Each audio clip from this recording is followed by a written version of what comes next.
Dúvida como capital, centro de partida. Dúvida como capital intelectual e financeiro. Dúvida como geração de consciência, capaz de abrir mentes, criar negócios e mudar hábitos. É o nosso ponto de partida para conversas que tragam novas visões sobre conhecidos temas. E, acima de tudo, eliminem as limitações que as certezas herdadas costumam impor. Seja bem-vindo. Aqui você pode e deve duvidar à vontade. No Capital da Dúvida, acreditamos que é a pergunta e não necessariamente a resposta que move o mundo. E para inaugurar essa jornada, trouxemos um convidado que transformou a dúvida em arte. Marcelo Dantas é um curador que desafia a lógica do previsível, conectando ciência, tecnologia e cultura para expandir o olhar sobre o mundo. Marcelo, bem-vindo. Obrigado. Para começar, eu queria te perguntar, o que te faz ficar em dúvida? Nossa, na verdade, eu responderia a pergunta de uma outra forma, que é o que a dúvida me faz? O que a dúvida te faz? A dúvida me faz fazer as coisas. Quase tudo que eu fiz na vida, eu fiz porque eu não sabia. Quando você não sabe, é porque você tem uma dúvida. Como é que eu vou enfrentar esse problema? Como é que eu vou ver isso daqui? E aqui, a dúvida, para mim, é um motivador.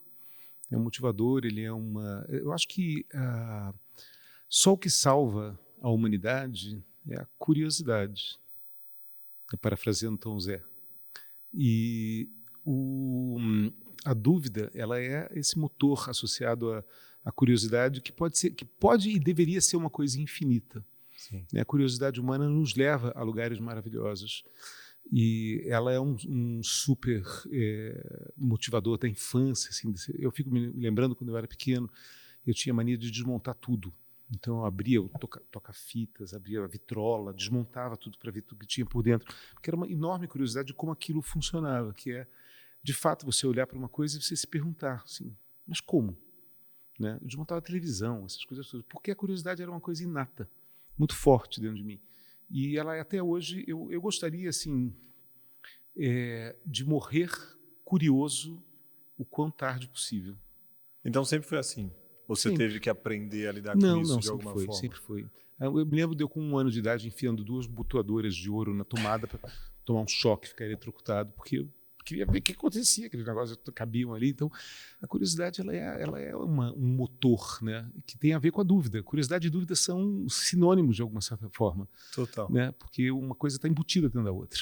As pessoas muitas vezes entendem a dúvida como um ponto de desconforto, ou um lugar de desconforto. Eu acho um lugar confortabilíssimo. Você consegue visualizar um pouco por que as pessoas veem dessa forma? Eu acho que as pessoas, na realidade, ficam buscando âncoras no mundo para tentar se balizar. Eu trabalhei uma vez com o Roberto Carlos e fiquei olhando aquelas 700 capas de disco, todas iguais dele e tudo mais, e ele olhou para mim e falou, num certo momento, ele falou: Marcelo, as pessoas gostam demais do mesmo. E essa era a fórmula dele. Ou seja, ele todos os anos tinha que entregar um disco mais ou menos igual ao anterior. Não pode ser muito diferente. É que nem você ir comer uma pizza no domingo à noite, você quer comer aquela pizza marguerita. Sim. Não quer que ponha caviar na sua pizza. Tradicional. Porque você está buscando aquela zona de conforto. E eu entendo que isso existe nas pessoas, que todas as pessoas têm um desejo de acolhimento. Você quer comer a comida da avó, você não quer ficar em casa, você quer o seu sofá, você quer a sua cadeira, você quer as suas coisas. E isso é natural do ser humano de buscar esse tipo de acolhimento. Contudo, existem outros tipos de ser humano no qual eu me adapto, que eu caibo, que é aquele ser humano que aceita a ideia de não dormir 2 vezes na mesma noite na mesma cama. E que isso é natural. E aí você leva isso com uma certa... uma anormalidade, uma normalidade dentro da normalidade. Total. Então, essa questão desse lugar do desejo, a palavra não é insegurança, mas a palavra talvez seja incerteza. A incerteza é um lugar onde tudo é possível. Sim. Então, aquelas pessoas que fecham muito a mão, nada sai da mão, fica tudo aqui protegido. Mas que abrem a mão, coisas podem entrar na sua mão. Sim. Então, eu encaro a vida muito com uma sensação de que eu quero que, à noite, eu tenha me surpreendido com o meu dia. Apesar de eu ter planejado ele, eu deixei espaço suficiente para que, nessa rachadura, entre uma luz. né? E a rachadura é bem um símbolo disso, porque a rachadura não é uma coisa que se planeja, né? Ela A rachadura acontece. ela tem sua própria regra. Você não consegue desenhar. Eu sou engenheiro, eu vou fazer que uma rachadura tenha esse desenho. Você não faz. Ela é um fenômeno da fricção entre corpos, né, que fazem com que essas brechas se abram e aí, a partir dessa brecha, surge uma oportunidade, surge uma chance, surge uma coisa. Eu sempre tento enxergar todos os problemas, os reveses, as situações como uma oportunidade. Ali pode surgir alguma coisa que eu não sei. Toda vez que eu tive essa atitude, eu fui bem recompensado pela vida. Você descobriu algo bom. Com certeza. Acho que a gente vive um certo paradoxo hoje, né? A gente tem um excesso de informação, por um lado, ou tem acesso a muita coisa, e ao mesmo tempo a gente percebe posturas muito rígidas, né? As pessoas, de uma certa forma, muito blocadas em alguns lugares. Você acha que essa necessidade de certeza absoluta, ou de ter que acreditar naquela certeza que se estabeleceu, ela vem de algum lugar específico? Eu acho que a necessidade de ter de certeza absoluta é uma espécie de neurose. É um problema psicológico da pessoa, de não entender a natureza da vida. A natureza da vida é incerta, você não tem domínio sobre as coisas e que, por mais que você queira que o mundo se adeque à sua bolha, o mundo é o que ele quiser. Entendeu? Então você pode até mudar a tua maneira de filtrar. Eu acho que até esse negócio que as pessoas falam, é muita informação, eu não acho que seja muita informação. Eu acho que simplesmente as pessoas hoje consomem cada vez menos informação, porque elas ficam dentro daquele algoritmo que só dá a elas a informação que elas querem, que elas disseram, que o algoritmo prevê delas. Então, se assim, fosse o tempo que eu ia para uma banca de jornais e voltava para casa com 30 revistas e ficava folheando aquilo de todo lado.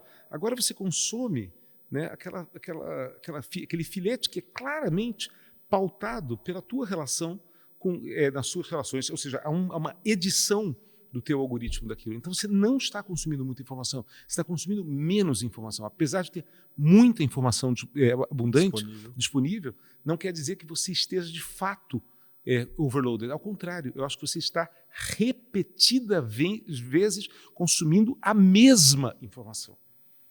Você fica só buscando certeza e confirmação daquilo que é a previsibilidade do ser humano. Vamos falar sobre isso, que talvez seja... Essa palavra talvez nos leve para um lugar muito interessante, que é a relação entre dúvida e previsibilidade. Sim. Né? A dúvida é a imprevisibilidade. E todo o sistema que a gente está vivendo hoje, ele é desenhado sobre como eu sou capaz de prever o que você vai querer. Sim. Comprar, o que você vai querer consumir, para onde você vai querer viajar, o que você vai querer fazer, que mulher você quer ver, que homem você quer ver, que é, etc. E tal. Aquilo é desenhado sobre uma coisa, porque os seres humanos são relativamente simples diante da vida. Nossas emoções são completamente emuláveis. A gente sabe fazer o outro rir, a gente sabe fazer o outro chorar. E, hoje em dia, isso é uma coisa que os algoritmos, inclusive, já aprenderam. Já então, sabem quando fazer você faz as séries de televisão, não sei o que, elas passam por um filtro que vai dizer, não, peraí, pela curva de comportamento do ser humano, é previsível que ele vai rir aos 17 minutos e 32 segundos. E aí corta 17 minutos e 32 segundos, o país inteiro está rindo daquele momento. Porque a gente é uma máquina estranhamente previsível enquanto comportamento. Total. Né? E então não deixa dúvidas. O algoritmo te tira desse lugar da dúvida.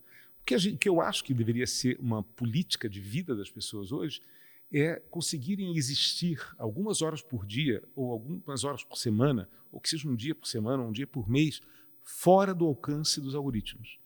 Para que você possa, sim, ouvir um disco que você não tem nas suas recommendeds do Spotify. Sim. Que você possa, sim, ler um jornal que não seja aquele que vem editado para você de acordo com com as suas afinidades, né, com o seu gosto pré-estabelecido, com o seu desejo de pertencer a alguma coisa. Que você se surpreenda com uma comida que você não comeu, que você se desafie a ver alguma coisa que te tire dessa zona que você pode chamar de zona de conforto, mas eu acho que é zona de previsibilidade, que previsibilidade é a capacidade do outro saber, ter certeza sobre você. Coisa que você não deveria ter. E talvez até zona de controle, né? Ou seja, a previsibilidade nos dá controle. Totalmente. A previsão do tempo me permite que amanhã saia com a capa se vai chover ou se vou para a praia. É sobre isso que você quer saber. Amanhã vai da praia? Aí você acredita que um algoritmo consiga te dizer se amanhã vai da praia ou não. Né? E você quer que aquilo te dê uma certeza, que eu vou investir, vou pegar o carro, vou viajar, não sei o quê, vou reservar o hotel, eu quero saber como é que vai estar o tempo. Totalmente. Né? Então, você deseja ter essa espécie de controle. Mas a beleza do negócio é que, de repente, vem um tornado maravilhoso que muda todo o cenário. Tudo. E você pode descobrir que aquilo foi a experiência mais linda da sua vida. Ou você pode morrer nele, o que também é uma das experiências possíveis da vida. Sim. Né? Você tem uma probabilidade para que as coisas aconteçam. E eu acho que isso tem uma coisa muito curiosa. Por exemplo, eu viajo muito de avião, né? Então eu fiz um cálculo assim: as minhas chances de morrer num acidente de avião são exponencialmente maiores do que de outras pessoas. Aí quando nesse último ano aumentou a sequência de acidentes de avião, começou a ficar mais perto. Começou a ficar muito mais possível. A equação, eu só preciso de tantas horas para que uma coisa dessas aconteça. E essa verdade, assim, que é sobre a previsibilidade, mesmo que seja de um revés, né? Não, e é interessante como isso não te limita também. Chance. Né? Não, de jeito nenhum. Eu estou jogando o jogo, eu estou disposto a ser surpreendido pela vida. Pelo bem e pelo mal. Exato. E atenção, não há nenhuma certeza de que algo que seja previsivelmente bom seja de fato bom. Então, é isso que é o X da questão. Talvez não seja bom que amanhã dê praia. Sim. Talvez você tenha que ir para ver um filme que vai ser muito mais importante para a sua vida você ficar em casa ou ir num cinema, ver um filme porque não vai dar praia, do que isso vai ser o teu elemento de mutação. E quantas pessoas nesse mundo quantas experiências foram experiências que mudaram a sua vida, que eram coisas que você não sabia que iam te acontecer. Total. Os pontos de mutação. Pontos de mutação que você não se preparou para aquilo. Não o rito do casamento, do batismo, nada disso. No desconhecido, né? No randômico, no aleatório. Sem dúvida. É ali que acontece a chance. Essa palavra é linda. Eu amo essa palavra. Chance. Né? Total. E aí o controle mata ela, né? Claro. Porque você não dá chance para nada. Se você não der a chance, você não está deixando a chance entrar para você. Mas é interessante, porque eu queria te puxar um pouco, até pensando no seu trabalho com arte e tecnologia. A gente escuta, tem um livro, né, do Rick Rubin, que ele fala que ser artista é uma forma de estar no mundo. Sim. E o artista ele traz essa prerrogativa da dúvida, né, na essência dele, na forma como ele se expressa.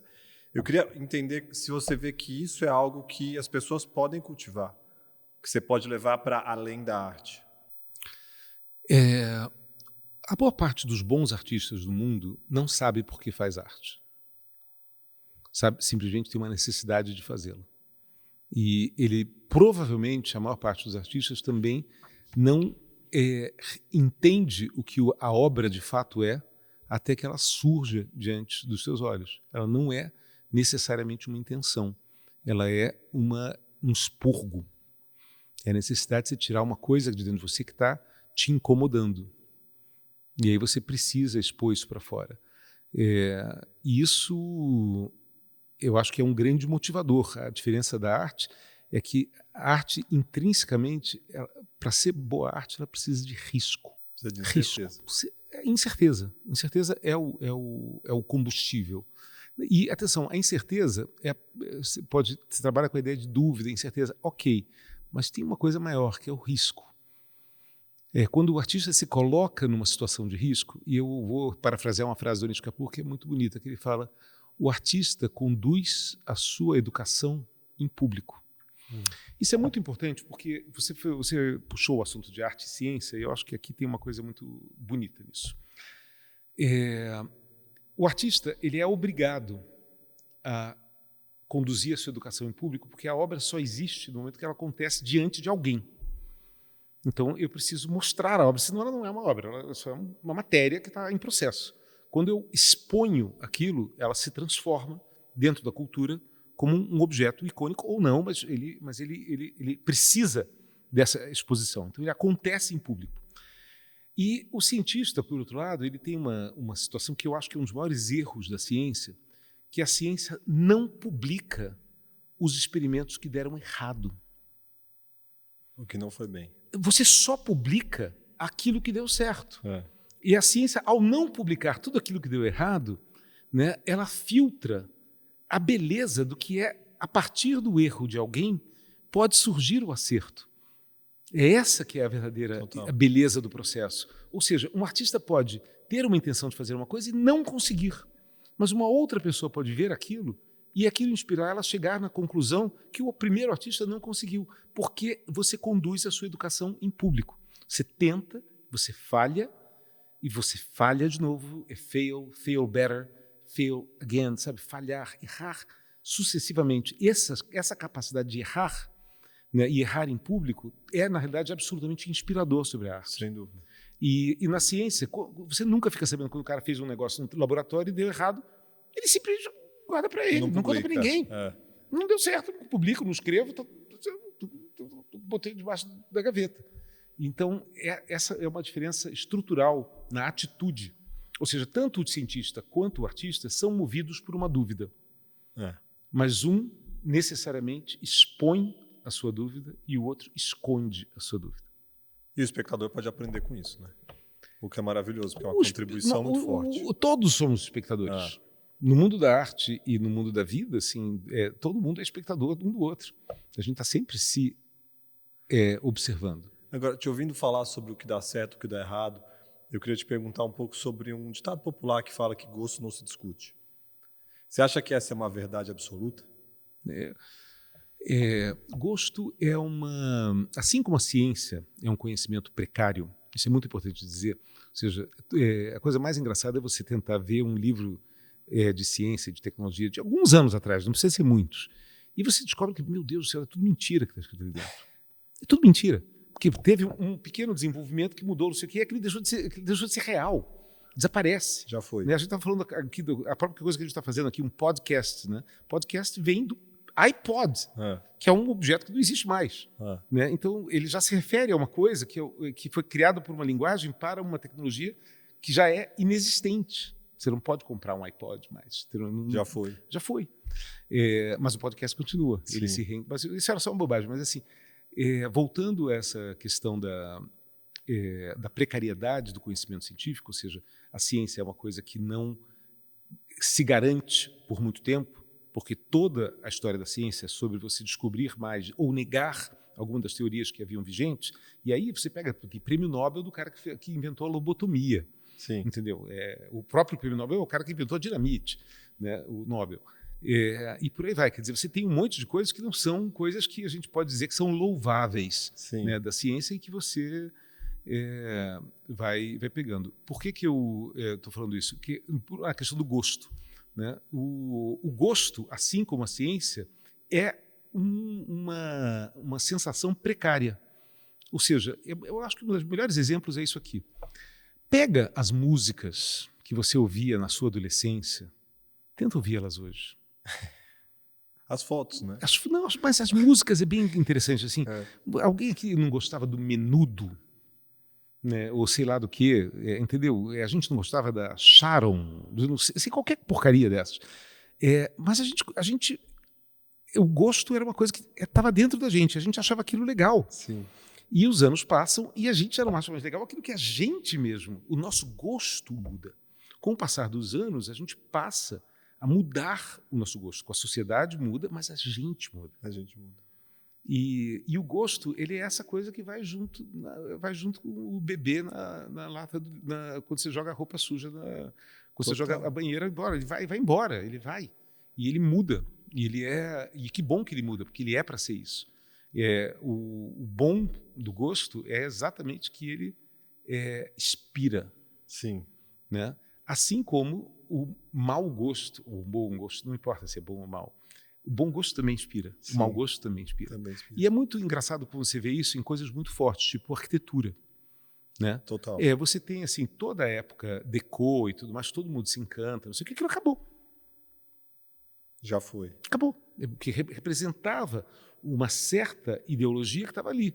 Assim como a arquitetura fascista, também acabou. Sim. E essas coisas vão se diluindo, apesar de serem vigentes, porque construíram coisas muito marcantes. Sim. Né? E há cidades como Paris, por exemplo, que consegue manter uma identidade de gosto, pelo menos na sua região central, que durou muito tempo. Ou seja, a apreciação àquela coisa. Você vai um pouquinho além daquele anel protegido. Já não ali, se faz mais. Ela já não tem mais nada a ver, é uma cidade horrenda. Exato. Entendeu? Por exemplo, tudo que é a estética do pós-guerra. Sim. Né, da Alemanha, do pós-guerra e toda coisa, e aquilo que foi construído pelo mundo no pós-guerra, que foi construído a toque de caixa, que é aquilo, mas ao mesmo tempo isso hoje é venerado, porque tem é curioso ver, por exemplo, você vai para Berlim, hoje a área venerada de Berlim é a arquitetura soviética que se imprimiu na Alemanha Oriental durante aquele tempo. Hoje as pessoas estão buscando esse espaço. Eu, quando era jovem, considerava aquela arquitetura horrenda. Né, mas já foi de mau gosto. Já né? foi horrorosa, mas hoje ela é desejável. Agora, isso é interessante, porque é um pouco sobre a expressão de gosto duvidoso. Né? Dúvida é bom, gosto... Quem define isso? Então, todo gosto deveria ser duvidoso, porque se dúvida é uma coisa boa, né, gosto gostoso, gosto duvidoso, gosto é melhor com gosto do que sem gosto. Eu diria só uma coisa, eu diria que é melhor qualquer coisa, é melhor com gosto do que sem gosto. Comida com gosto, você pode não gostar, com gosto é melhor do que sem gosto. Você pode não Sexo gostar do gosto, que seja gosto. Com gosto, amor que seja com gosto. Se o gosto é bom, se o gosto é ruim, isso é uma coisa que você mesmo vai mudar no seu tempo. Entendeu? Tem pessoas, se você voltar na sua história de vida e você lembrar as pessoas com quem você se relacionou e os anos passam e você revisita aquilo, você fala, nossa, mas como eu pude? Né? Ou seja, alguma coisa aconteceu. Então o gosto não é duvidoso, o gosto é pantanoso. Né? O gosto ele é uma areia movediça, que não é um chão firme. Não tem certeza, não tem um gosto certo. Isso é um gosto certeiro. Né? Eu até brinco com as coisas, porque eu tenho uma visão de achar que tudo aquilo que é umami, porque é o quinto gosto, né? Porque isso é muito interessante, porque você falando de gosto, eu me levo para esse lugar do paladar.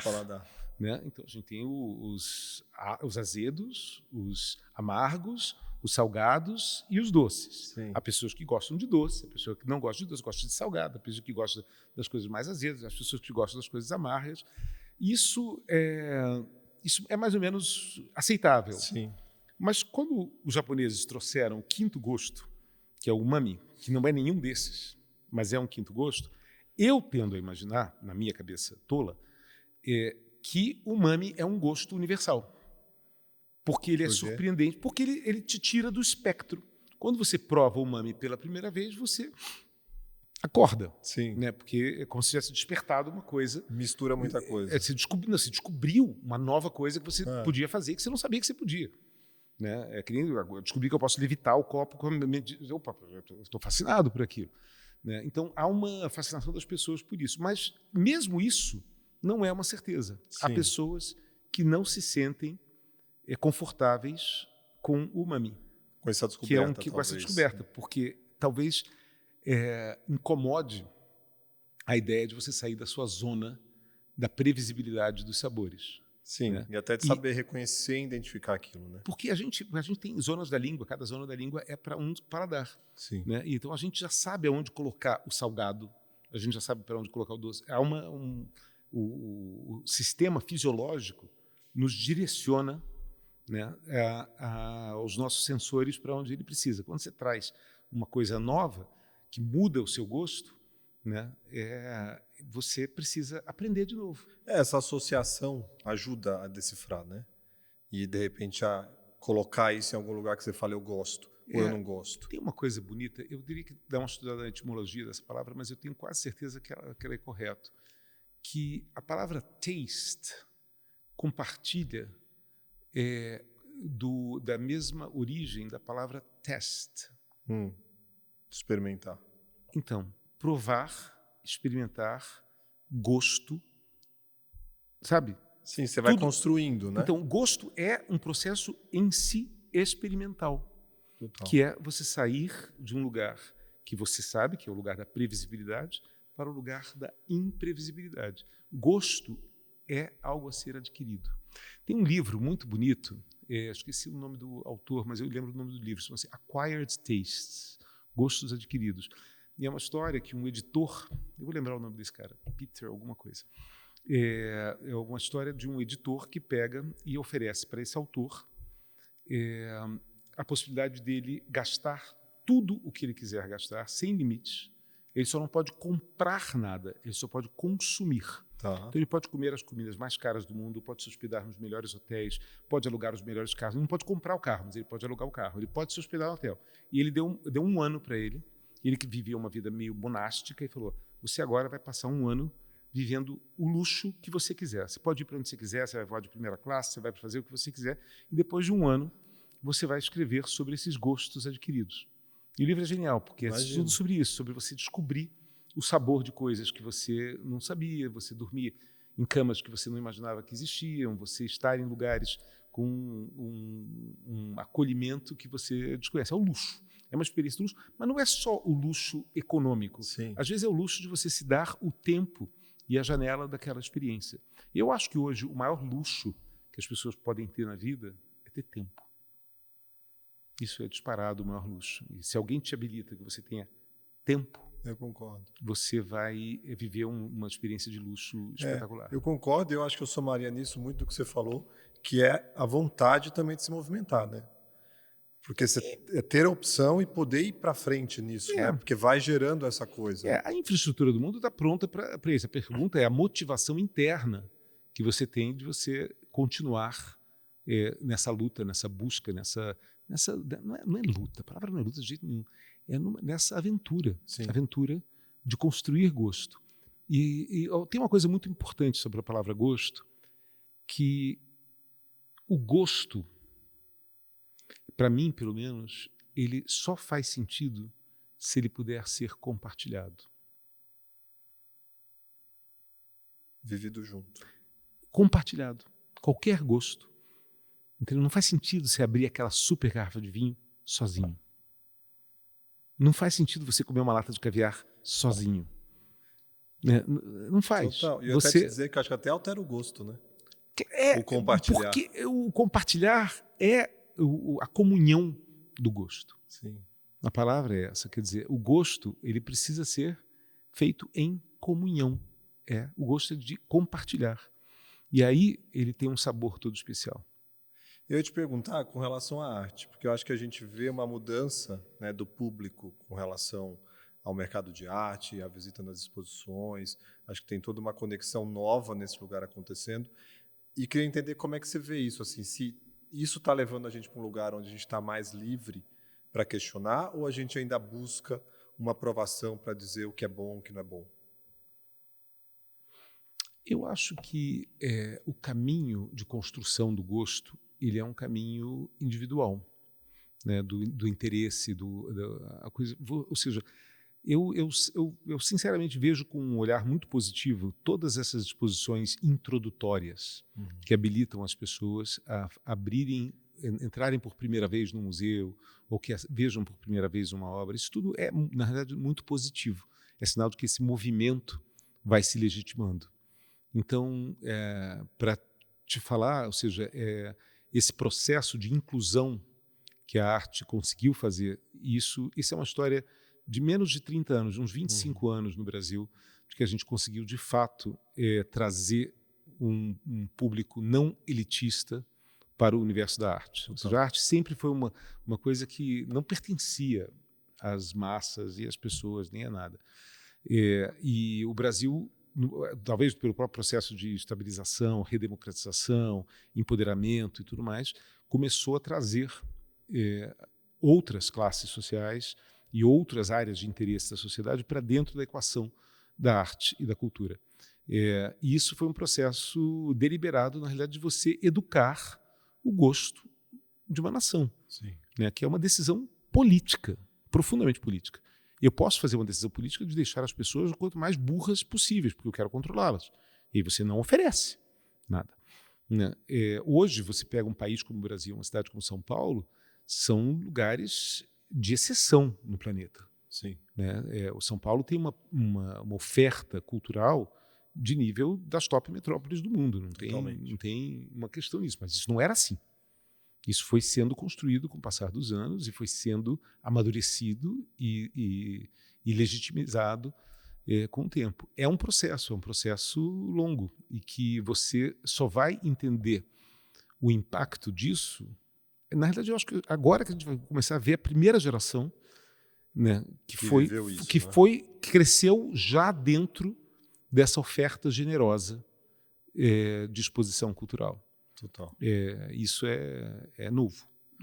E talvez isso permita que o Brasil esteja num lugar interessante. Porque, entendeu, você sai pelo mundo afora, essa não é a verdade das pessoas. Você está formando uma realidade diferente, né? Mas isso vem de uma palavra que é linda, que é essa abundância. Abundância. Né? O gosto é construído pela sucessão de vezes que você prova uma coisa. Você precisa provar aquilo mais de uma vez. Sim. E aí aquilo vai se solidificando e vai se materializando na tua sensibilidade. E aí você começa a exigir mais das coisas. Total. E aí você se torna mais apurado. E essa prática, isso é uma prática. E aí você precisa mudar, experimentar de novo, ir para frente, ir para trás, e a coisa vai ganhando outra forma. Agora, uma coisa curiosa que eu queria saber como você vê, é se você tivesse que montar uma exposição com tudo que o mundo já rejeitou. Como você faria isso? Isso é uma exposição linda. Acho que ia ser uma exposição linda. Eu acho que, na realidade, a gente está fazendo isso, né? Um pouco o processo de resgate. Por exemplo, a gente tem uma coisa que é muito verdadeira. Se você olhar para a maior parte das coleções, mundialmente falando, você, até poucos anos atrás, você ia ter uma porcentagem de 95% homens e 5% de mulheres. Sim. Né? Para você ter uma ideia, a primeira exposição monográfica de uma artista mulher na Royal Academy de Londres aconteceu em 2023 com a Marina Abramovic. Primeira. 23. Né? 2023. Agora. 2 anos atrás. Então você está falando de coisas que não são óbvias de jeito nenhum. Ou seja, você pega artistas como Hilma af Klint, todas essas descobertas, assim, você pega pessoas que já estavam fazendo trabalhos há muito tempo e que estavam excluídas e que hoje se tornaram estrelas. Sônia Gomes, sabe? Você tem nomes maravilhosos assim de pessoas que já vêm trabalhando, Ana Maria Maiolino, não sei o que, de repente viram gigantes. Sim. Né? E isso vale para o mundo inteiro e vale para todos os lados. E você tem todas as outras, a expressão da artística indígena, você tem toda a expressão afro-brasileira e de outros lugares do mundo, sabe, arte dos inuits, arte de lugares que a gente nunca soube que tinha arte, a gente nunca prestou atenção. Quer dizer, não é só a questão masculino, feminino, ou questão de gênero, era uma questão de origem, uma questão de diversidade dessa coisa. E provavelmente isso tudo foi excluído. Isso tudo tem muita coisa boa nisso. Sem dúvida. Então eu acho que é mais fácil fazer uma super boa exposição hoje com tudo aquilo que foi excluído e negligenciado do que o contrário. Sem dúvida. Porque se eu fizesse uma exposição com tudo aquilo que foi vai ser uma exposição tão estranhamente previsível que vai ser uma má exposição. Então, botar todos os homens brancos europeus fazendo obras de arte que foram reconhecidas através do tempo. Será que essa é uma exposição boa? Ou será que ela não é apenas uma confirmação de uma bolha que a gente precisa estourar? Total, e trazendo o que você falou no início, né, esse lugar de aprendizado coletivo, que só acontece quando é exposto, pode gerar uma provocação para o que a gente está falando aqui da evolução do gosto, do testar e do acompanhar na repetição como é que essas coisas vão acontecendo. Sim. Então, é transformação. É isso. Entendeu? Você não pode atravessar um rio 2 vezes, porque o rio muda e você muda. Né? Então, isso é uma máxima que você pode aceitar para tudo. Ou seja, e também nos diz respeito de que a gente não pode fazer a mesma exposição sempre. Sim. Entendeu? Você não pode só pegar os cânones e só reverenciar só os cânones o tempo todo, porque simplesmente isso não evolui. né? Você precisa levar para um outro lugar. Sim, os cânones são importantes. É importante que as outras gerações também os vejam. Total. Mas também esse olhar crítico em relação à coisa também é importante. Agora, no seu trabalho você trabalha arte, ciência, tecnologia. Como que você imagina que isso pode ser levado para outras áreas? Como que isso pode beneficiar, ou seja, essa comunhão desses três elementos, como elas podem beneficiar outras áreas além do universo artístico? Eu acho que hoje toda a prática artística que me interessa ela é interdisciplinar. Ou seja, me interessa como a botânica afeta as artes visuais, como na realidade a gente pode produzir arte entre espécies, em colaboração com outras espécies, com outros seres, com as abelhas, com os ratos, com as formigas, com os morcegos, com as aranhas. A gente pode produzir arte com toda essa turma. E essa possibilidade de colaboração é linda, porque ela abre em doses imprevisíveis. Faz parte da dúvida, né? Você não ter controle completamente sobre o processo. A prática interdisciplinar, quer dizer, significa você incluir dentro do diálogo uma pessoa de um ponto de vista completamente diferente do seu para aquele problema. Então, sentar com um cientista e um cozinheiro, sentar com um filósofo e um geógrafo, né? E sentar com um xamã, né? E a gente tentar, dentro dessa coisa, produzir uma situação artística que produza um resultado. E todos vão ter alguma espécie de contribuição para esse processo. Sim. Hoje em dia, a coisa que mais importa no mundo da arte não é a obra, mas é a história da obra, que tem a ver com o processo como ela foi feita. Ou seja, aquilo é o resultado dessa coisa meio velha do artista trancado no ateliê, ou é o resultado do artista interagindo com a sociedade e com o planeta e com as outras espécies a produzir uma coisa que era nova, desconhecida, imprevisível, colaborativa. Isso para mim me interessa muito mais. Sem dúvida. E acho que talvez tenha um aprendizado aí voltado, que é essa perspectiva de você sair só do seu lugar comum, né? Conseguir trazer outros elementos, que sejam outras experiências, outros agentes, para te ajudar a construir, seja lá o que você esteja construindo. Sim, você precisa de outros conhecimentos, porque na realidade nada é suficiente para lidar com o nível de complexidade do mundo que a gente está vivendo. Isso é bem interessante. No passado, a gente estava se relacionando com ideias tipo bidimensional e tridimensional. É uma escultura, é uma pintura. Uhum. É figurativo ou não é, ou é abstrato? Eram esses tipos de questões que hoje, sinceramente, são profundamente irrelevantes. Né? O que você está querendo fazer é qual é a dinâmica disso? Como é que isso acessa uma outra dimensão, seja uma outra dimensão cultural, social ou uma outra dimensão de consciência? Como é que isso te leva para uma outra percepção do mundo que está ao redor? Como é que isso te leva para um lugar espiritual? Como é que isso te leva para um lugar sensorial de uma natureza que você desconhecia? Então, essa fricção com os outros mundos é o lugar onde a arte pode estar. A arte só tem um lugar enquanto ela expande a definição do que é arte. Enquanto a arte para de expandir a definição do que é arte, ela não é mais arte. Ela se torna previsível. Sim. Ela precisa necessariamente empurrar a barra, sempre. Então, a arte é boa quando você pega esse... Mas isso é arte? Quando você faz a cara e fala, é isso? O limite é o desafio. Você precisa ficar na beira do abismo. Total. Né? E é na beira do abismo que está o negócio. Então, não tem nada a ver mais com sabe, a formalidade, a coisa. É sobre a dinâmica, é sobre o processo. Qual é a inserção econômica disso? Qual é a inserção social disso? Qual é a inserção cultural disso? Qual é a capacidade de inovar a linguagem? E também a língua. Como é que a gente aprende com seres que a gente não tem contato com? Sim. Né? Esse lugar é o lugar bom para se estar. E aí, o que vai sair disso? Agora, o artista solitário, trancado no ateliê, pintando uma tela, hoje, nesse mundo, com esse nível de complexidade, com esse nível de acesso, com esse nível de coisa, eu acho meio chato. Perde a potência. Acho. Assim, ainda tem gente que faz coisa muito boa, sim, mas dentro de um lugar da previsibilidade. Tá para vir essa pessoa que, sabe, pelo menos que essa pessoa esteja brincando com química, que esteja brincando com biologia, com novos materiais, que esteja flertando com o risco, com o tóxico, com o explosivo. Sim. Né? Alguma coisa você tem que lidar. E, para isso, necessariamente, você vai ter que fazer um convívio com uma outra disciplina. Porque você não vai brincar com o químico nem com o explosivo se você não tiver um diálogo com alguém que entende o negócio, então você vai se ferrar. Eu ia falar da inflamação. Porque recentemente você fez, né, você foi curador de uma exposição do Anish Kapoor aqui no Brasil chamada Inflamação. E o que eu queria te perguntar é, estamos todos inflamados? E se estamos, você vê alguma forma para isso mudar? Olha, se você não está inflamado, é porque você está mal informado. Né?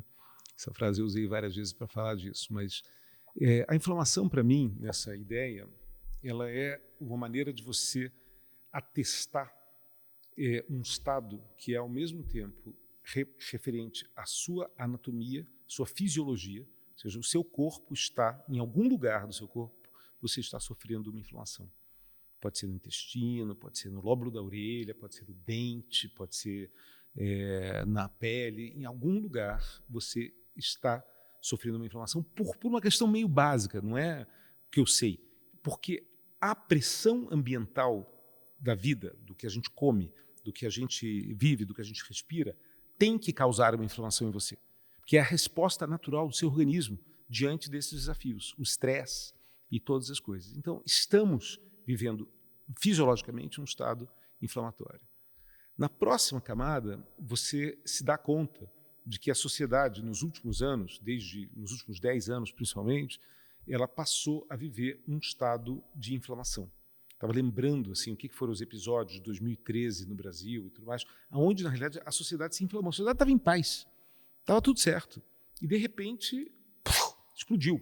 Explodiu e surgiu uma extrema-direita, surgiu a reação, surgiram os movimentos identitários e todas as coisas começaram a estar se inflamando. Todo mundo começou, a sociedade realmente entrou num processo de fricção muito grande, de luta por uma coisa onde a gente não tinha mais uma sensação de destino comum, mas de destinos muito diferentes. Antigamente, o que a gente falava do mundo era assim, mais livre mercado, mais presença do Estado, menos imposto, não sei o quê. Eram coisas meio super tranquilo, que era uma questão só você, ok, um pouquinho mais para lá, um pouquinho mais para cá. Ajustes. Ajustes. Não, de uma hora para outra você, eu quero matar essas pessoas. É diferente, entendeu? Eu quero me livrar disso. Aí você está num estado inflamatório real. E isso vale para o Brasil e vale para o mundo. Veja o vídeo que está acontecendo nos Estados Unidos agora, entendeu? É tipo isso, vou tirar o dinheiro da sua vacina, seu filho não vai ser vacinado, ponto. Eu vou fechar o departamento de educação, você não vai ter mais educação. São coisas muito diferentes. Muito maiores. Né? Muito maiores. Tipo, eu vou perdoar o cara que matou o cara na frente das câmeras, o policial. Isso é um statement muito forte. Sim. São coisas que dividem a sociedade de uma forma muito abissal. Isso não estava no nosso léxico. A gente não acreditava nisso. A sociedade como um todo achava que era errado fazer certas coisas, né?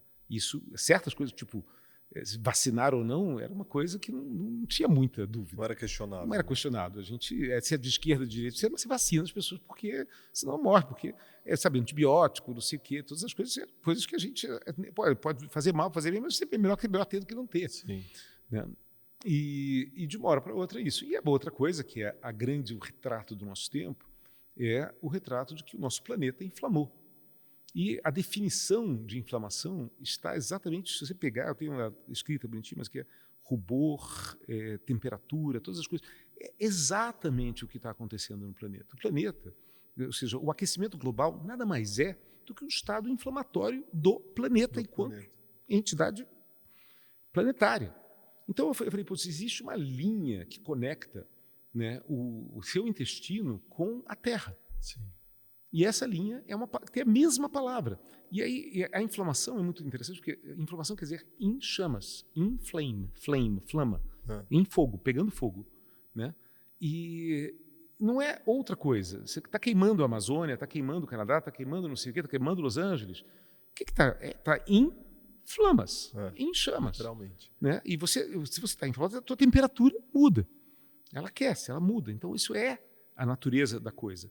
Nós estamos numa temperatura elevada causada por esse fogo desproporcional que a gente vive. A exposição é metaforicamente sobre isso, sobre esse estado avermelhado, né? Esse rubor que a gente, de alguma forma, sente por dentro e que nos ocupa. Isso eu acho que é um zeitgeist do nosso tempo. É um estado de espírito. Você acha que essa inflamação é boa? Acho que existe coisa boa em tudo, mas uma das coisas boas da inflamação é que ela inicia uma resposta imunológica. Ela acorda o seu organismo para que ele se defenda. Sim. Então, se você estava anestesiado, né, de repente você fica inflamado e você está consciente, você vai procurar por uma mudança. E isso, hoje, é muito engraçado quando eu vejo todas essas barbaridades acontecendo, eu fico com um sentimento forte, que é mais ou menos assim, que seja breve. Sabe, lembra Tiradentes na forca? Total. Né? Tiradentes na forca foi isso que ele falou. Que seja breve. Né? Que se for assim, se talvez a gente não seja capaz mais de resolver o problema, que seja breve, porque existe uma energia que eu acredito que é muito verdadeira, que é a energia da regeneração. Sim. As coisas ressurgem. E porque elas ressurgem, a gente pode, às vezes, acreditar que talvez a melhor solução para esse momento é deixar queimar. Eu fico lembrando, as pessoas não sabem muito, mas assim, tem as florestas de sequoia, são as florestas mais antigas do mundo. Tem entre 1.000 e 2.000 anos essas árvores. E a sequoia é uma árvore enorme, gigante. E o segredo da sequoia é que ela sobrevive a incêndios. A natureza da madeira dela, permite isso. Ela não tem problema. Passa o fogo, queima e ela continua vivendo depois. É essa capacidade. Então, eu tendo a acreditar que uma parte da humanidade, não toda, vai ter uma capacidade de ser como uma sequoia, resistir. Tem um outro elemento natural que eu sou fascinado, que é o moss, né, que é o musgo. Né? O musgo, tem musgos que a gente sabe que tem pelo menos 1.000 anos. Poucas plantas têm 1.000 anos. E o musgo é um negocinho desse tamanho. Né? Por que o musgo ele tem? Ele tem uma capacidade de adormecer e esperar séculos, se for necessário, para que ele ressurja. Ele não morre, ele hiberna. E ali fica.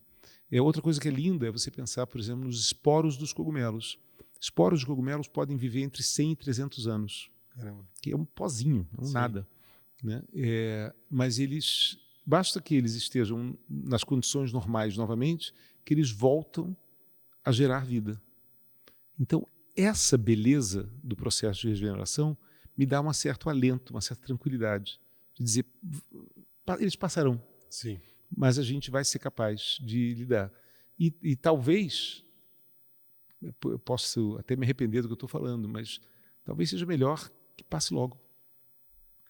Que essa regeneração aconteça. Mas eu queria te aproveitar nisso para falar um pouco sobre ancestralidade. Acho que no projeto afro-americano, né, você convida o público a olhar um pouco para esse passado para entender o que vem pela frente. Que certezas e incertezas você acha que a gente consegue aprender com os nossos ancestrais? Olha, a história do ancestral, ele é muito sobre o seguinte. A maior diáspora do mundo foi a diáspora africana. Né? Foi a maior movimentação de pessoas, né, por um período de tempo.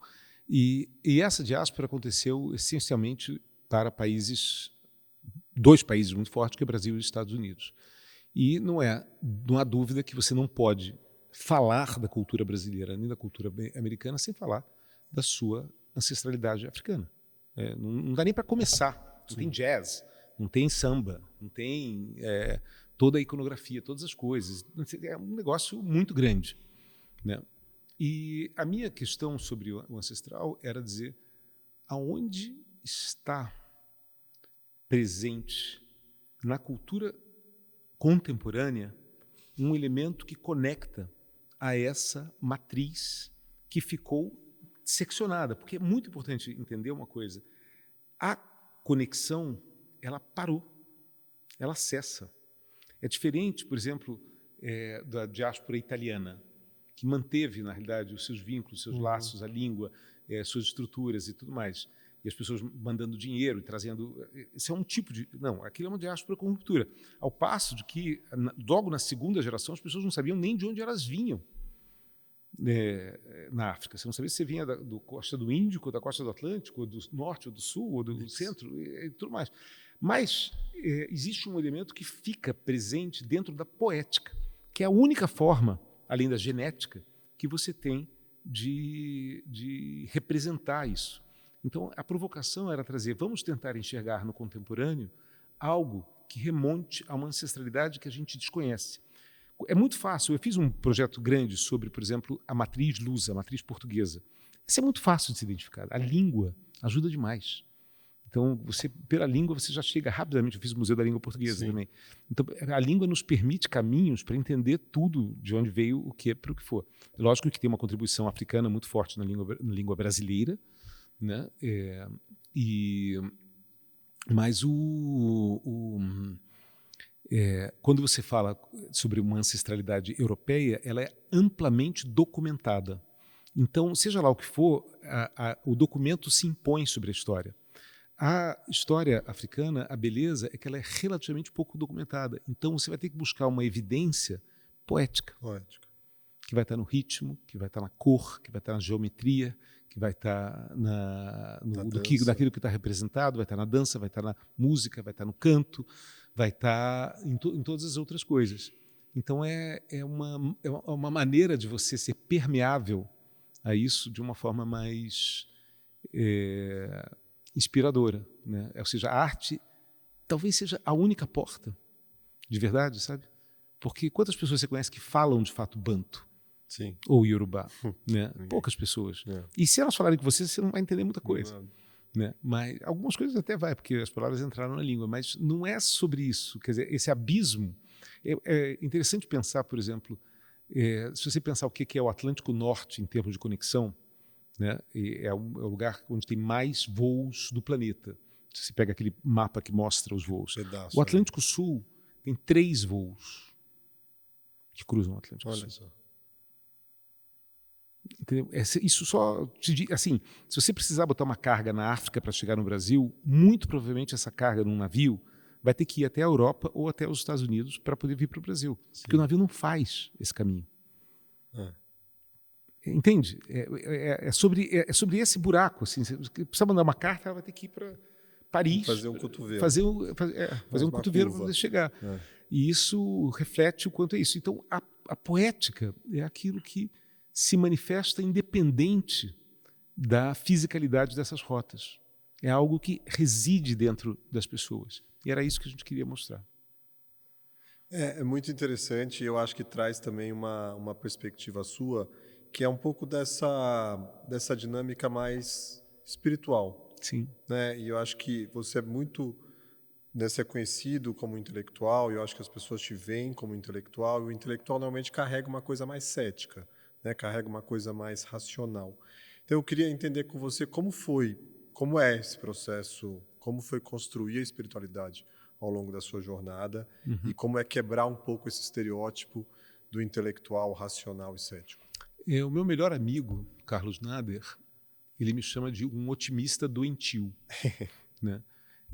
A gente conversa muito sobre isso, que eu realmente acho que há males que vêm para bem. Ou seja, eu não acredito nas boas intenções do mundo, mas eu acredito que, de fato, coisas ruins plantam coisas boas. E não que o contrário disso seja uma verdade absoluta, nem toda coisa boa é ruim, mas tem muita coisa boa que dá mal, que dá ruim. Sim. Né? Então, começa por aí. A espiritualidade chegou para mim muito através de um encontro casual, de uma coisa de chance mesmo.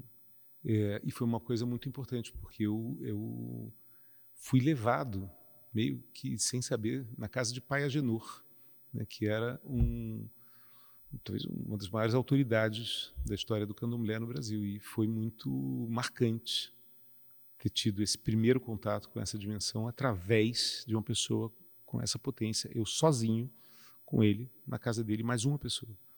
E ali eu entendi a real força que essa que é até engraçado, não se pode falar que é uma religião, porque é muito mais, é uma cosmogonia, é uma correlação de você acessar uma dimensão que hoje eu não tenho a menor dúvida que existe. Entendeu? E não é uma coisa intuitiva ou fé, é real. Eu adoro o que aconteceu com o Willow, o computador do Google, que agora que eles foram lá, um computador quântico, né, que quando ele começou, ele chegou mais do que uma conclusão, ele acessou computacionalmente esse lugar. E se você tomou algum psicodélico na sua vida, você vai entender que existe uma dimensão de consciência que se manifesta quando certas condições químicas acontecem. Essas coisas são absolutamente reais.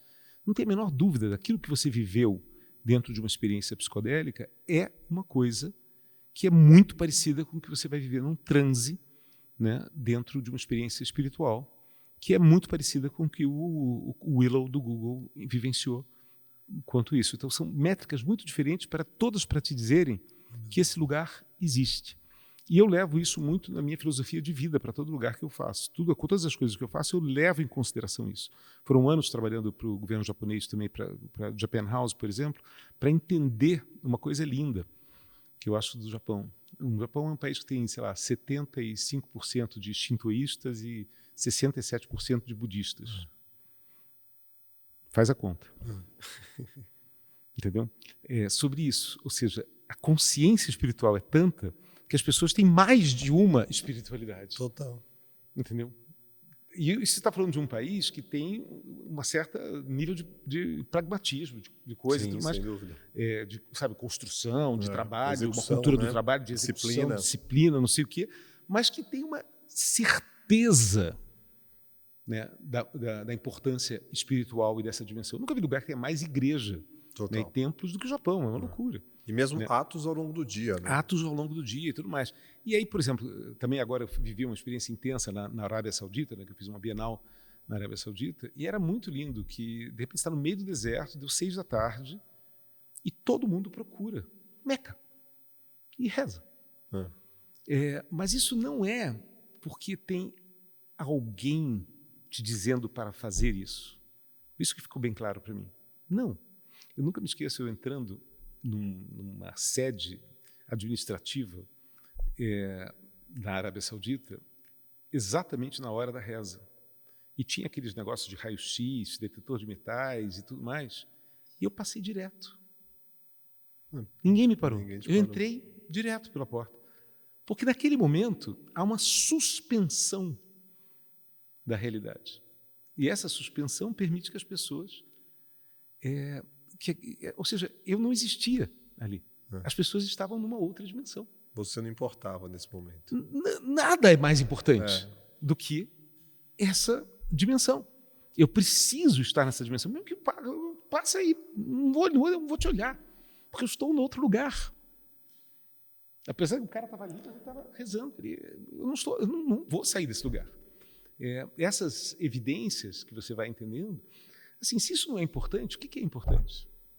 Então, agora, a sua experiência é muito curiosa e eu queria entender um pouco o que te levou a ela. Qual experiência? Essa que você viveu, né, desse contato com a espiritualidade, desde o início.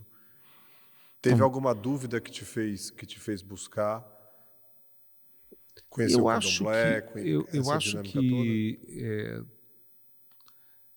a primeira coisa que existe é que você sente que a realidade não pode ser tudo, não pode ser suficiente. A vida não pode ser só isso. E aí, porque senão, a vida, o que é isso? É pagar conta? Sabe? Essa certeza. É certeza que vão vir os boletos e que você vai... É isso, entendeu? E você precisa entender que a vida tem que ser maior do que isso, senão ela não faz o menor sentido. Não, sem dúvida, uma boa dúvida para se ter e para entender o que surge a partir dela. Eu queria fazer aqui um bate-bola com você, Marcelo, e te trazer algumas palavras. Vou te falar 2 palavras e você só escolhe, tá? A que fizer mais sentido. Então, Então vamos lá. Arte ou ciência? Arte, consciência. Consciência. Consciência. Consciência. Ciência ou espiritualidade? Espiritualidade. Whisky ou saquê? Saquê. América ou Europa? Américas. Cachorro ou gato? Cachorro. Felizes para sempre ou infinito enquanto dure? Infinito enquanto dure. Inteligência artificial ou consciência? Inteligência natural. Noite ou dia? Noite. Rembrandt ou Picasso?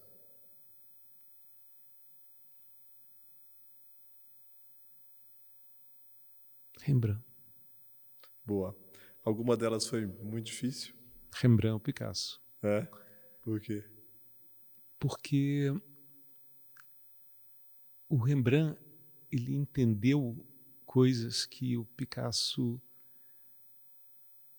precisou quebrar. Você não teria Picasso se não tivesse tido Rembrandt. Entendeu? Então, o Picasso não faria sentido se Rembrandt não tivesse existido. Total. Então, eu preciso do Rembrandt. Qualquer um poderia ter quebrado, mas precisava ter existido. Ele questionou e impulsionou, né? É. Marcelo, eu queria te agradecer muito, foi um papo Foi ótimo. muito gostoso. E eu acho que você conduziu a gente por um lugar onde traz, né, essa perspectiva da experimentação, da curiosidade, né, de uma vida que se é construída a partir de elementos que te levam para novas experiências e que não necessariamente precisam estar certo ou errado, serem gostosos ou não gostosos, ou seja, esse processo todo é o que vai conduzir para que de fato o gosto chegue, né, e você possa amadurecer e ir construindo aquilo que te faz ou não faz sentido.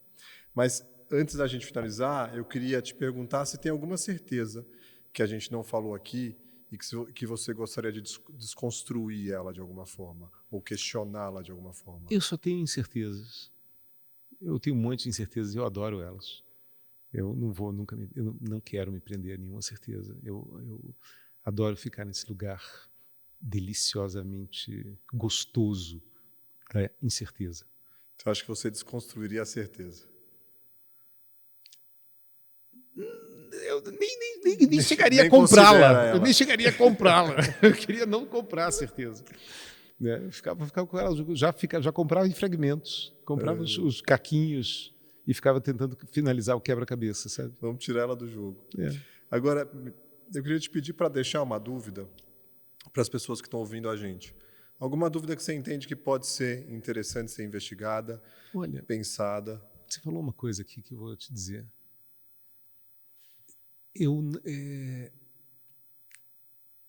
A palavra oposição à certeza não é dúvida, é a erradeza. Erradeza. Erradeza. Na realidade, tudo que eu aprendi na vida foram a partir dos erros. Então, eu quero a erradeza. Errar de novo, falhar. E, a partir dali, você aprender a errar melhor. Sem dúvida. Né? Quando a minha filha decidiu botar meu neto na escola chinesa, eu falei para ela, tá certo, vamos errar diferente. Sim. Total. Entendeu? É porque eu não quero errar do mesmo jeito. Não, tem que errar diferente. Tem que fazer, tem que ter um portfólio, né, de erros que te façam ser denso. Total. Descobrir novos gostos. Ser teso. Portfólio de erros que te façam ser teso. Totalmente. Teso. Totalmente. Né? E esse lugar eu acho que a gente encerra bem feliz, que é vamos promover a erradeza, né? E permitir que a dúvida se vai dar certo ou se vai dar errado simplesmente seja algo que não precisa estar presente nas nossas escolhas, garantindo que a vida vai acontecer. É isso. As certezas são precárias. O erro é uma garantia. Muito obrigado.